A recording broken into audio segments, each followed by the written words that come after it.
সকলো কথাৰ বাবে অব্ৰাহামে একমাত্ৰ ঈশ্বৰতে নিৰ্ভৰ কৰাৰ কাৰণ কি?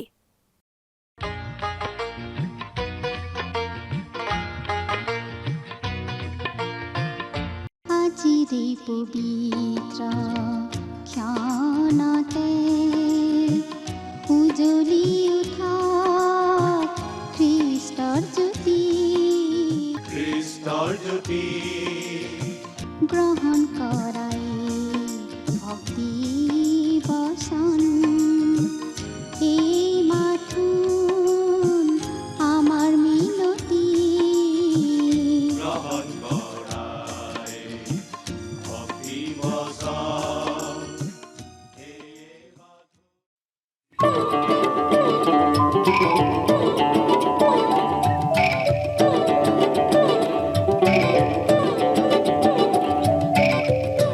আমি মাথো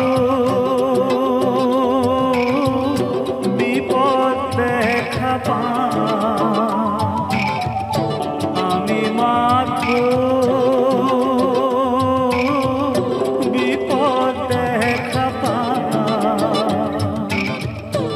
অতীত ভবিষ্যৎ যে প্রভু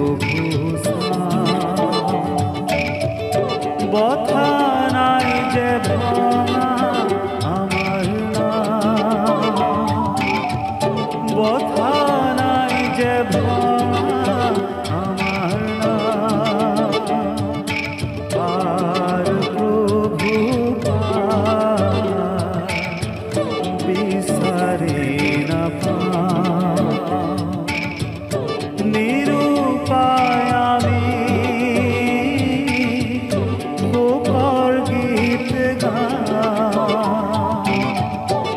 আমি মাথো বিপদ দেখা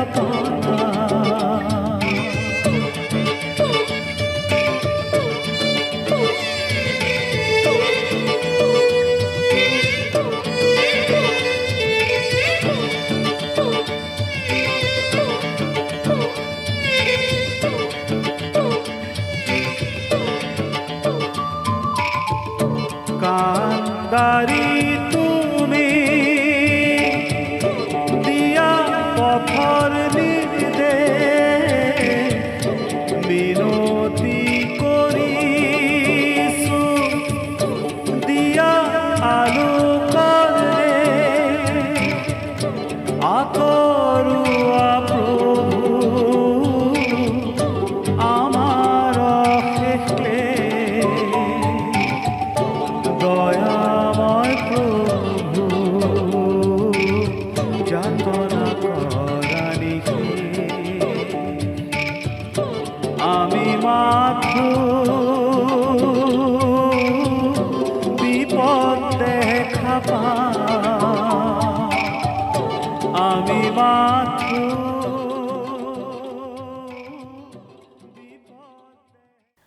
জয় জয়তে আমাৰ দৰ্শকসকললৈ প্ৰভু যীশু খ্ৰীষ্টৰ মহান নামত নমস্কাৰ জনাইছো। আমাৰ এই ভক্তিবচন অনুষ্ঠানৰ যোগেৰে আপোনালোকক লগ পাই আমি নথৈ আনন্দিত হৈছো। এই ভক্তিবচন অনুষ্ঠান হৈছে ধাৰাবাহিক বাইবেল অধ্যয়নৰ অসমীয়া অনুষ্ঠান। গোটেই বাইবেল শাস্ত্ৰখনেই আমি ইয়াত অধ্যয়ন কৰিম।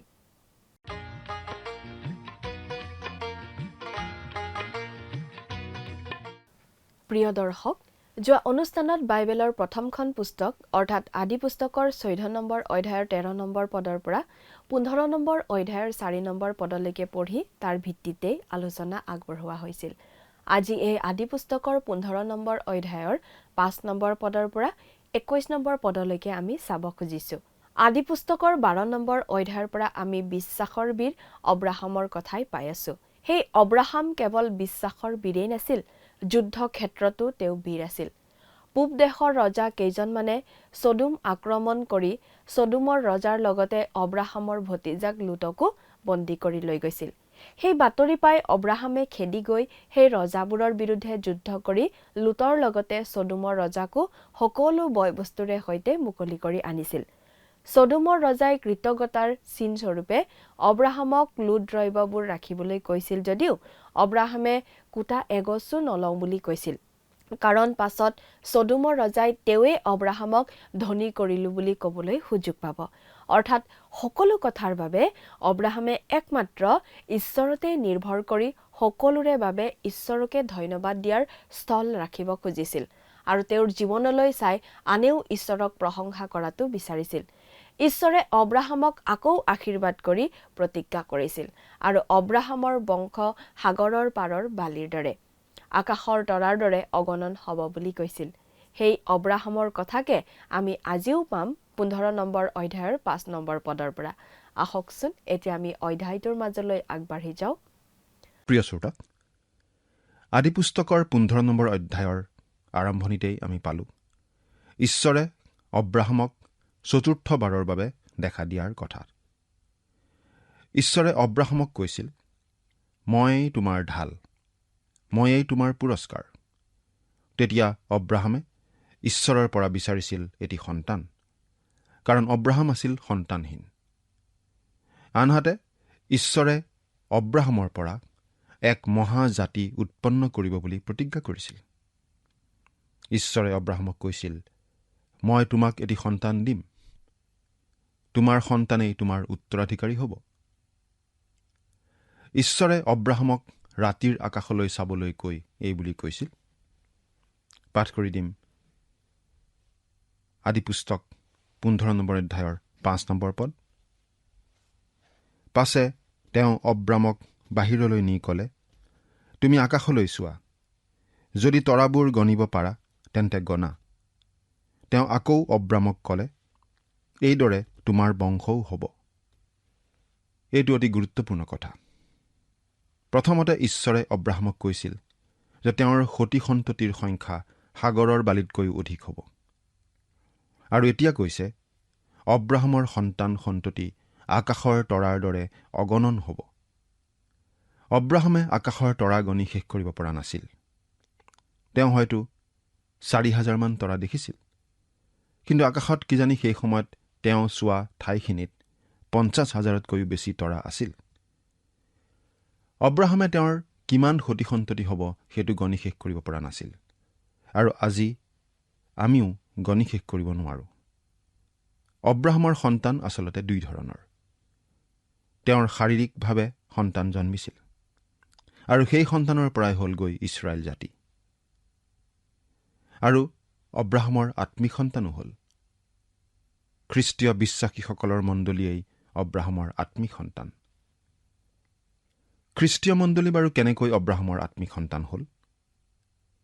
পাচনি পৌলে গালাতিয়া বিশ্বাসীসকলক কৈছিল যে তেওঁলোক যীশুখ্ৰীষ্টত বিশ্বাস স্থাপন কৰাৰ যোগেদি অব্ৰাহামৰ সন্তান, স্বাভাৱিক বংশমতে নহয়, কিন্তু আত্মিক সন্তান। গালাতিয়া 3 নম্বৰ অধ্যায়ৰ 29 নম্বৰ পদ চাওক। আকৌ কৈছোঁ, গালাতিয়া 3 নম্বৰ অধ্যায়ৰ 29 নম্বৰ পদ। এতিয়া আমি 6 নম্বৰ পদটো পঢ়ি দিম। আদিপুস্তক 15 নম্বৰ অধ্যায়ৰ 6 নম্বৰ পদ। তেতিয়া তেওঁ জিহুৱাত বিশ্বাস কৰিলত জিহুৱাই তাকেই তেওঁৰ পক্ষে ধাৰ্মিকতা বুলি গণনা কৰিলে। এইটো শাস্ত্ৰৰ এটা অতি মহান উক্তি। তেওঁ ঈশ্বৰ জিহুৱাত বিশ্বাস কৰিলে। অব্ৰাহামে ঈশ্বৰৰ কথাত হয় ভৰ দিয়া মানে বাৰু কি বুজাইছে? ঈশ্বৰে কৈছে, মই তোমালৈ এনেকুৱা কৰিম, আৰু অব্ৰাহামে ঈশ্বৰক কৈছে, হয়, মই আপোনাৰ কথাত বিশ্বাস কৰিছোঁ। আমেন, মই বিশ্বাস কৰিছোঁ। আৰু তেওঁৰ সেই বিশ্বাস কৰা কাৰ্যটোকেই তেওঁৰ ধাৰ্মিকতা বুলি ঈশ্বৰে গণ্য কৰিছে। পাচনি পৌলে ৰোমিয়াবিলাকৰ প্ৰতি লিখা পত্ৰত এই কথাই কৈছে এনেদৰে। পাঠ কৰি দিম ৰোমিয়া 4 নম্বৰ অধ্যায়ৰ 1 নম্বৰ পদৰ পৰা 5 নম্বৰ পদলৈকে।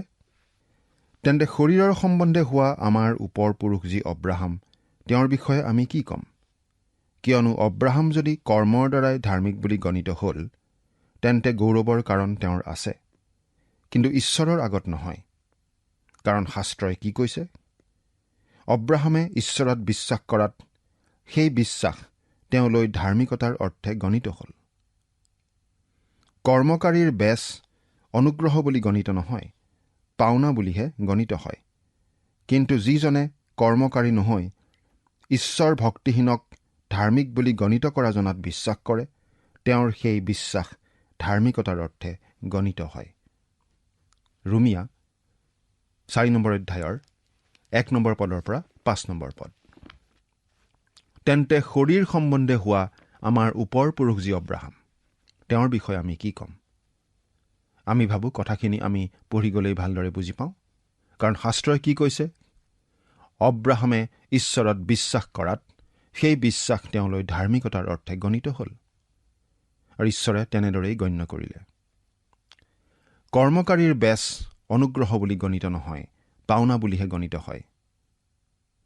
যদি আপুনি নিজৰ কৰ্মৰ দ্বাৰা পৰিত্ৰাণ অৰ্জন কৰিব পাৰে, তেনেহ'লে সেই পৰিত্ৰাণ ঈশ্বৰে আপোনাক আপোনাৰ পাওনা হিচাপেহে দিব লগা হ'ব। কিন্তু প্ৰিয় শ্ৰোতা, ঈশ্বৰে অনুগ্ৰহৰ বাহিৰে আন একো পদ্ধতিৰেই মানুহক পৰিত্ৰাণ নিদিয়ে। মানুহক পৰিত্ৰাণ দিয়াৰ আন একো উপায় ঈশ্বৰে কৰা নাই।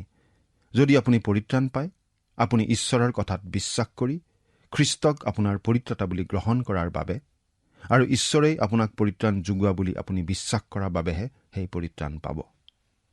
যিজনে কৰ্মকাৰী নহয়, অৰ্থাৎ একো কামত ভৰসা নকৰে, ঈশ্বৰ ভক্তিহীনবিলাকক ধাৰ্মিক বুলি গণিত কৰা জনত বিশ্বাস কৰে, তেওঁৰ সেই বিশ্বাস ধাৰ্মিকতাৰ অৰ্থে গণিত হয়। অৰ্থাৎ সেই বিশ্বাসটোকেই ধাৰ্মিকতা বুলি গণ্য কৰা হয়। অব্ৰাহামে কেৱল ঈশ্বৰৰ কথাটো বিশ্বাস কৰিছিল। ঈশ্বৰে যি কথা কৈছিল সেই কথা সঁচা বুলি গ্ৰহণ কৰিছিল। ঈশ্বৰক সত্যবাদী বুলি বিশ্বাস কৰিছিল। ঈশ্বৰে যি কৰিম বুলি কৈছে সেইটো কৰিব বুলি তেওঁ বিশ্বাস কৰিছিল। আৰু আমিও তেনেদৰেই পৰিত্ৰাণ লাভ কৰোঁ। ঈশ্বৰে আমাৰ বাবে কিবা এটা কৰিলে বুলি বিশ্বাস কৰা, খ্ৰীষ্টই আমাৰ বাবে ক্ৰুচত মৰি পুনৰুত্থিত হ'ল বুলি বিশ্বাস কৰা, খ্ৰীষ্টক গ্ৰহণ কৰিলেই ঈশ্বৰে আমাক ধাৰ্মিক বুলি ঘোষণা কৰিব, এই কথাখিনি বিশ্বাস কৰিয়েই আমি পৰিত্ৰাণ লাভ কৰোঁ। গালাটীয়া পত্ৰৰ 3 অধ্যায়ত আমি এই মহান সত্যটি পাওঁ। পাঠ কৰি দিম। গালাটীয়া 3 নম্বৰ অধ্যায়ৰ 6 নম্বৰ পদৰ পৰা 9 নম্বৰ পদলৈকে। এইদৰে অব্ৰাহামে ঈশ্বৰত বিশ্বাস কৰাত সেয়ে তেওঁলৈ ধাৰ্মিকতা বুলি গণিত হ'ল। এইকাৰণে যিবিলাক বিশ্বাসৰ, তেওঁবিলাকহে অব্ৰাহামৰ সন্তান।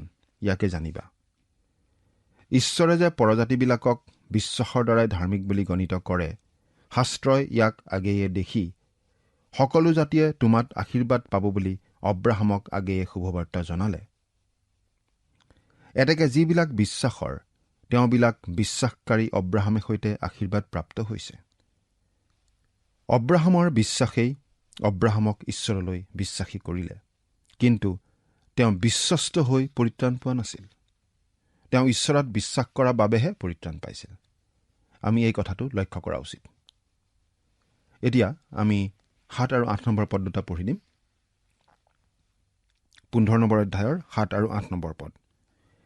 পাছে জিহুৱাই তেওঁক ক'লে, যিজনাই তোমাৰ অধিকাৰৰ অৰ্থে এই দেশ দিবলৈ কলদিয়াহঁতৰ উৰ নগৰৰ পৰা তোমাক উলিয়াই আনিলে, সেই জিহুৱা ময়েই।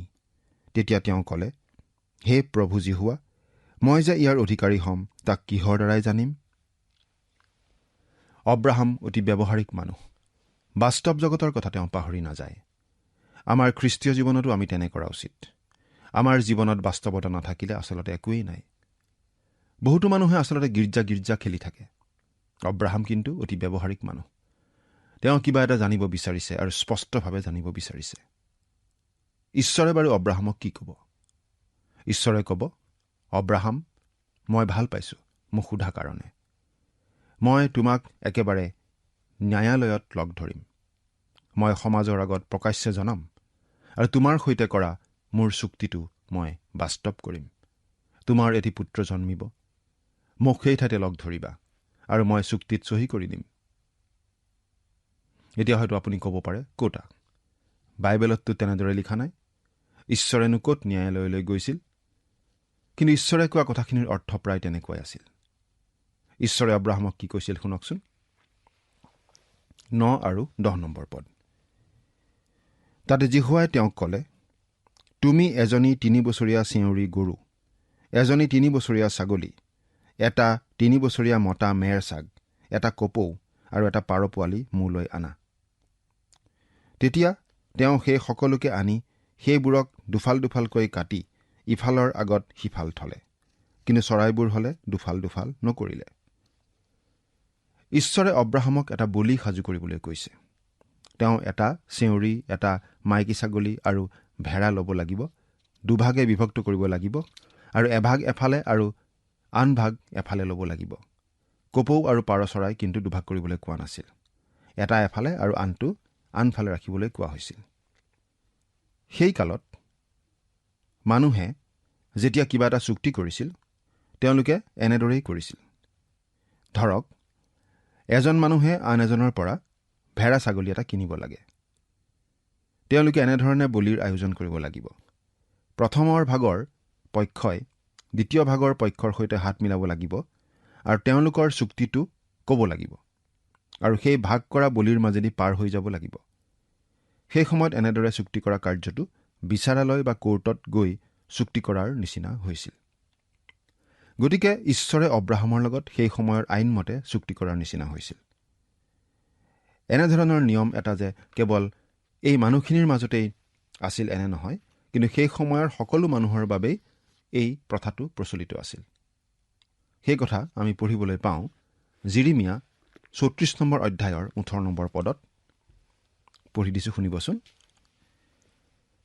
আৰু যি মানুহবিলাকে মোৰ নিয়মটি ভাঙিলে, যিবিলাকে দামুৰিটোক দুডোখৰ কৰি তাৰ অংশৰ মাজেদি গমন কৰি মোৰ আগত বন্ধা নিয়মটিৰ বাক্য পালন নকৰিলে।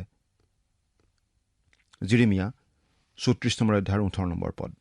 অৰ্থাৎ বলিটো লৈ দুভাগে বিভক্ত কৰি তাৰ মাজেদি পাৰ হৈ মানুহে এনেদৰে চুক্তি সম্পাদিত কৰিছিল। অব্ৰাহামে ঈশ্বৰৰ নিৰ্দেশমতে সকলো সাজু কৰিলে। এতিয়া আমি ১১ নম্বৰ পদটো চাওঁ। পাছে হিংসক পক্ষীবোৰ সেই মৰা জন্তুবোৰৰ ওপৰত পৰিলত অব্ৰামে সেইবোৰক খেদাই দিলে। এইটো এটা স্বাভাৱিক দৃশ্য।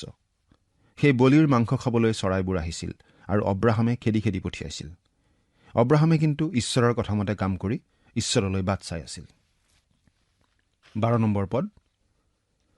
পাছে বেলি মাৰ যোৱা সময়ত অব্ৰামৰ দুৰ্ঘোৰ টোপনি আহিল, আৰু দেখা ত্ৰাসত আৰু মহা অন্ধকাৰত তেওঁ মগ্ন হ'ল। ঈশ্বৰে অব্ৰাহামক টোপনি নিয়াই অৱশ কৰিলে। অব্ৰাহামৰ সৈতে ঈশ্বৰে চুক্তি কৰিব লাগে, অথচ অব্ৰাহামক ঈশ্বৰে কিয় টোপনিত অৱশ কৰিলে? কাৰণ এই চুক্তিটো অলপ বেলেগ ধৰণৰ আছিল। চুক্তিটো একপক্ষীয় আছিল। চুক্তিটো ঈশ্বৰেহে কৰিছিল, কাৰণ ঈশ্বৰেহে সেই প্ৰতিজ্ঞাটো কৰিছিল। অব্ৰাহাম সেই বলিৰ মাজেদি নগ'লেও হ'ব, কাৰণ অব্ৰাহামে নিজে কৰিবলগীয়া একো নাছিল। সেই চুক্তিটোত অব্ৰাহামৰ ভাগ নাছিল। অব্ৰাহামে কেৱল ঈশ্বৰত বিশ্বাস কৰিছিল, তেওঁৰ কৰণীয় সেইটোৱে আছিল। প্ৰিয় শ্ৰোতা, আজিৰ পৰা প্ৰায় ২০০০ বছৰ আগতে ঈশ্বৰে নিজ পুত্ৰক জগতলৈ পঠিয়াওঁতেও ঠিক এনেকুৱাই হৈছিল। পিতৃ ঈশ্বৰে জগতক ইমান প্ৰেম কৰিলে যে তেওঁ নিজৰ একেজাত পুত্ৰকে দান কৰিলে, আৰু পুত্ৰই জগতলৈ আহি জগতৰ পাপৰ প্ৰায়চিত্তৰ কাৰণে মৰি দিবলৈ মান্তি হ'ল, যাতে যিকোনোৱে তেওঁত বিশ্বাস কৰে, অৰ্থাৎ তেওঁৰ সেই উপহাৰ গ্ৰহণ কৰে, তেওঁ নষ্ট নহয়, কিন্তু অনন্ত জীৱন পায়। ২০০০ বছৰ আগতে ঈশ্বৰৰ সৈতে চুক্তি কৰিবলৈ আপুনি বা মই কোনো উপস্থিত নাছিলোঁ, নহয় জানো? কিন্তু পিতৃ ঈশ্বৰ আৰু পুত্ৰ ঈশ্বৰ আছিল। পুত্ৰ ঈশ্বৰ ক্ৰুচত উঠিল। তেওঁ মোৰ পাপৰ বাবে মৰিল। মই পাপৰ কবলত অৱশ হৈ আছিলোঁ। মই নিজে একো প্ৰতিজ্ঞা কৰিব নোৱাৰিলোহেঁতেন, আৰু এতিয়াও নোৱাৰোঁ। আপুনিও নিশ্চয় নোৱাৰে। অব্ৰাহামেও একো প্ৰতিজ্ঞা কৰা নাছিল। ধৰা হওক, ঈশ্বৰে যদি অব্ৰাহামক ক'লেহেঁতেন, অব্ৰাহাম, যদি তুমি সদায় ৰাতি প্ৰাৰ্থনা আওৰাবা বুলি প্ৰতিজ্ঞা কৰা, তেনেহ'লে মই তোমালৈ এইখিনি সম্পন্ন কৰিম। আৰু ধৰক এদিন ৰাতি অব্ৰাহামে প্ৰাৰ্থনা কৰিবলৈ পাহৰি গ'ল, তেনেহ'লে চুক্তি ভংগ হৈ যাব। ঈশ্বৰে নিজৰ কৰিবলগীয়াখিনি আৰু নকৰিলেও হ'ব। কিন্তু ঈশ্বৰে কৈছে তেওঁ তেওঁৰ কৰিবলগীয়াখিনি কৰিবই। তেওঁ মানুহক মাত্ৰ এটা কামেই কৰিবলৈ কৈছে, ঈশ্বৰৰ কথাত হয় ভৰ দিবলৈ কৈছে, অৰ্থাৎ ঈশ্বৰে কৰা কামত বিশ্বাস কৰিবলৈ কৈছে। ঈশ্বৰে যি কৰিম বুলি প্ৰতিজ্ঞা কৰিছে সেইটো কৰিবই বুলি বিশ্বাস কৰিবলৈ কৈছে। প্ৰিয় শ্ৰোতা, ঈশ্বৰত বিশ্বাস কৰাই পৰিত্ৰাণ। এবাৰ এগৰাকী মাকে পুতেকক যীশুৰ বিষয়ে বুজাই আছিল। পুতেকজন কিন্তু বিশ্বাসী নাছিল। পুতেকজনে মাকক ক'লে, এই বিশ্বজগতখন অতি বিশাল, তুমি বা মই অতি নগণ্য প্ৰাণী, আমাৰ কথা ঈশ্বৰে চিন্তা কৰি থাকিবনে? তুমি অতি সাধাৰণ মহিলা, ঈশ্বৰে তোমাৰ কথাই মনত পেলাই থাকিবনে? তোমাৰ কথা নিশ্চয় পাহৰি যাব। মাকে লাহেকৈ উত্তৰ দিলে, এৰা, হয়তো তুমি কোৱা কথাই সঁচা হ'ব পাৰে। এই বিশাল বিশ্বত মই অতি নগণ্য আৰু অতি সাধাৰণ মহিলা হয়। মোৰ ক্ষুদ্ৰ প্ৰাণটোৰ কিজানি একো মূল্য নাই, কিন্তু এই বিশাল বিশ্বত ঈশ্বৰে মোক পাহৰি নাযাবও পাৰে। কিন্তু যদি পাহৰি যায়, তেনেহ'লে মোতকৈ ঈশ্বৰৰহে বেছি লোকচান হ'ব। মই মোৰ নগণ্য মূল্যহীন আত্মাহে হেৰুৱাম, কিন্তু ঈশ্বৰে তেওঁৰ সন্মান হেৰুৱাব, কাৰণ তেওঁ মোৰ আত্মা উদ্ধাৰ কৰিবলৈ প্ৰতিজ্ঞা কৰি থৈছে। তেওঁহে এই প্ৰতিজ্ঞা কৰিছে যে যিকোনোৱে তেওঁত বিশ্বাস কৰে তেওঁ নষ্ট নহয়, কিন্তু অনন্ত জীৱন পায়। এৰা, প্ৰিয় শ্ৰোতা, বলিৰ মাজেৰে ঈশ্বৰেই গ'ল, চুক্তি তেওঁৱেই কৰিলে। আপুনি বা মই কেৱল বিশ্বাসে কৰিব লাগে। 13 নম্বৰ পদ পঢ়িম। তেতিয়া তেওঁ অব্ৰামক ক'লে, তোমাৰ সন্তানবিলাকে যে পৰ দেশত প্ৰবাসী হৈ থাকি সিহঁতৰ বন্দী কাম কৰিব, আৰু সিহঁতে 400 বছৰলৈকে সিবিলাকক নিকাৰ ভুঞ্জাব, ইয়াক নিশ্চয় জানিবা। বাইবেলত এই বুলি ভৱিষ্যৎবাণী কৰা আছে যে ইব্ৰী লোকবিলাকক তেওঁলোকৰ দেশৰ পৰা 3 বাৰ খেদি পঠিওৱা হ'ব, আৰু এইটো হ'ব প্ৰথমবাৰ।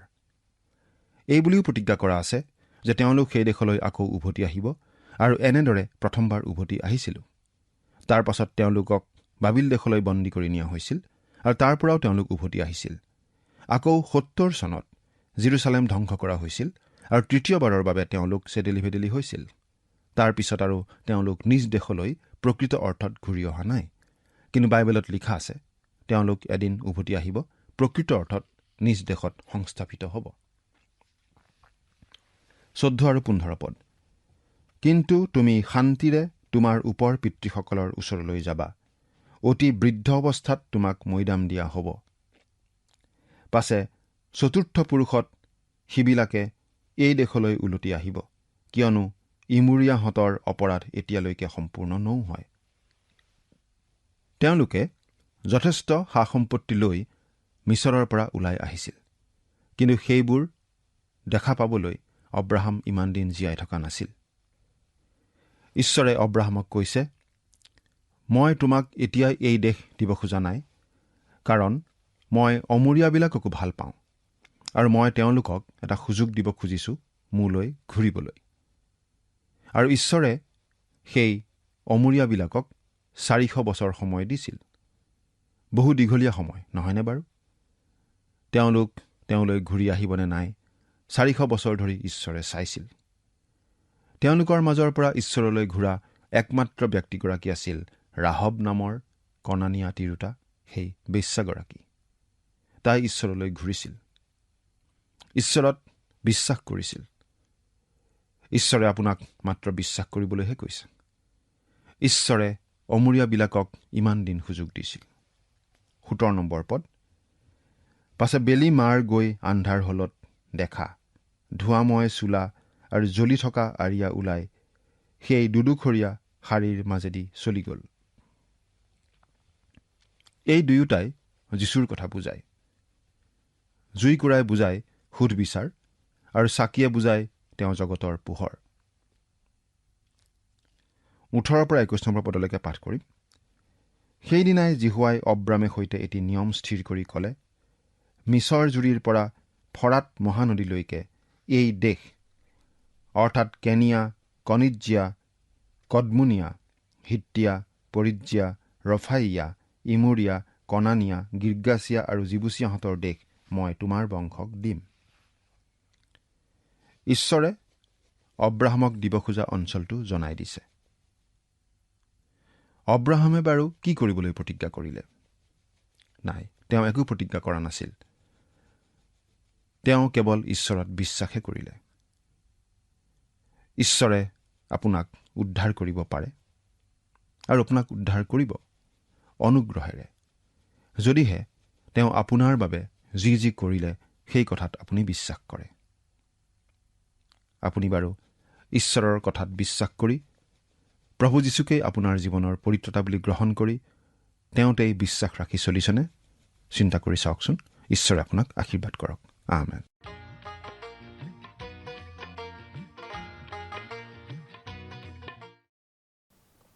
দুটা পক্ষৰ মাজত যেতিয়া কোনো চুক্তি হয় তেতিয়া দুয়োটা পক্ষই তাত সন্মতি জনাই চুক্তিত চহী কৰে।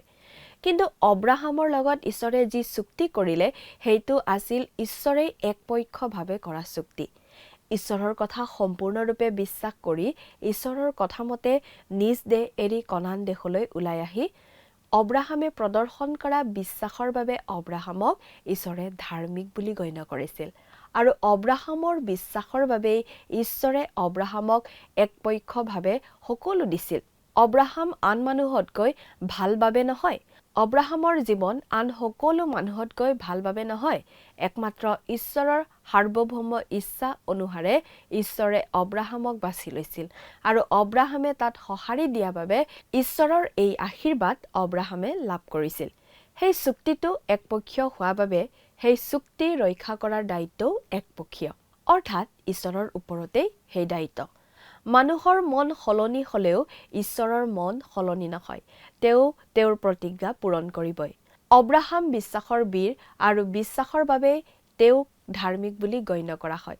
নিজৰ কৰ্মৰ যোগেৰে নহয়, কিন্তু ঈশ্বৰৰ বাক্য, ঈশ্বৰৰ প্ৰতিজ্ঞাত কৰা বিশ্বাসৰ যোগেৰে মানুহক ধাৰ্মিক ঘোষণা কৰাৰ সেই প্ৰক্ৰিয়া ঈশ্বৰে আৰম্ভ কৰিলে আৰু এতিয়াও ঈশ্বৰে তেনেদৰেই মানুহক ধাৰ্মিক বুলি ঘোষণা কৰে। এয়া ঈশ্বৰৰ অনুগ্ৰহৰ দান। অযোগ্য হৈও মানুহে একমাত্ৰ বিশ্বাসৰ যোগেৰে ক্ষমা লাভ কৰি ঈশ্বৰৰ আগত গ্ৰহণীয় হোৱাৰ সুযোগ আজিও পাই আছে। পৰৱৰ্তী অনুষ্ঠানত পুনৰ লগ পোৱাৰ আশাৰে আজিলৈ আমি ইমানতে সামৰিব খুজিছোঁ। আহক খন্তেক প্ৰাৰ্থনাত মূৰ দুৱাওঁ। স্বৰ্গত থকা অতি মৰমীয়াল দয়ালু পিতৃ ঈশ্বৰ, ধন্য হওক প্ৰভু তোমাৰ নাম। তোমাৰ পবিত্ৰ বাক্য অধ্যয়নৰ সুন্দৰ সময় সুযোগ দিলা, তাৰ বাবে প্ৰভু তোমাক ধন্যবাদ জ্ঞাপন কৰিছোঁ। প্ৰভু এই সময়তে আমি তোমাৰ বাক্য অধ্যয়নৰ যোগেদি প্ৰভু যি আমি বুজি পাইছোঁ, আমাৰ জীৱনত হয়তো অনেক ধৰণৰ বিভিন্ন পৰিস্থিতি প্ৰভু আমি সন্মুখীন হওঁ বা প্ৰভু নানান ধৰণৰ আমি চিন্তাত থাকোঁ, কিন্তু প্ৰভু আমি সকলো সময়তে যাতে যোচেফৰ জীৱনত আহাও যিবিলাক পৰিস্থিতি প্ৰভু আছিল, যেনেকৈ তেওঁক তুমি সকলো পৰিস্থিতিৰ পৰা ৰক্ষা কৰিছিলা, ঠিক তেনেকৈ আমাৰ জীৱনতো প্ৰভু অহা পৰিস্থিতিবোৰৰ যাতে আমি সন্মুখীন হ'লেও কিন্তু আমি তোমাৰ বাক্যক সদায় মনত ৰাখি আৰু সেই সকলো দূৰ কৰিব পৰা ক্ষমতা যে তোমাৰ হাতত আছে, তাক যাতে সদায় বিশ্বাস ৰাখি আমাৰ জীৱনটো আগবঢ়াব পাৰিম, তেনে তুমি আশীৰ্বাদ কৰা। এই সকলো যাচনা মহান ত্ৰাণকৰ্তা প্ৰভু যীশুখ্ৰীষ্টৰ নামত অৰ্পণ কৰিলোঁ। আমেন। যোৱা অনুষ্ঠানত প্ৰচাৰিত প্ৰশ্নটিৰ শুদ্ধ উত্তৰটো হৈছে অপশ্যন চি 3 বাৰ। আজিৰ অনুষ্ঠানৰ ওপৰত আধাৰিত প্ৰশ্নটি হৈছে ঈশ্বৰে অব্ৰাহামক দিয়া প্ৰতিজ্ঞাৰ দেশখন হৈছে option A Canaan, option B মিছৰ, option C Ur, option D Bethel. প্ৰিয় দৰ্শক, আজিৰ প্ৰশ্নৰ সঠিক উত্তৰটো আজি সন্ধিয়া 6 বজাৰ আগেয়ে আপোনাৰ নাম আৰু ঠিকনাৰে সৈতে আমালৈ 7429840242 নম্বৰত SMS নাইবা হোৱাটছআপৰ যোগে প্ৰেৰণ কৰক। প্ৰিয় দৰ্শক, আপুনি যদি আমাৰ এই অনুষ্ঠানৰ যোগেদি আশীৰ্বাদপ্ৰাপ্ত হৈছে আৰু আমাৰ লগত কথা পাতিবলৈ বিচাৰিছে বা আপোনাক প্ৰাৰ্থনাৰ সহায়ো পৰামৰ্শ লাগে, তেন্তে আমালৈ 7429840242 এই নম্বৰত পোনপটীয়াকৈ ফোন কৰিব পাৰিব। ধন্যবাদ।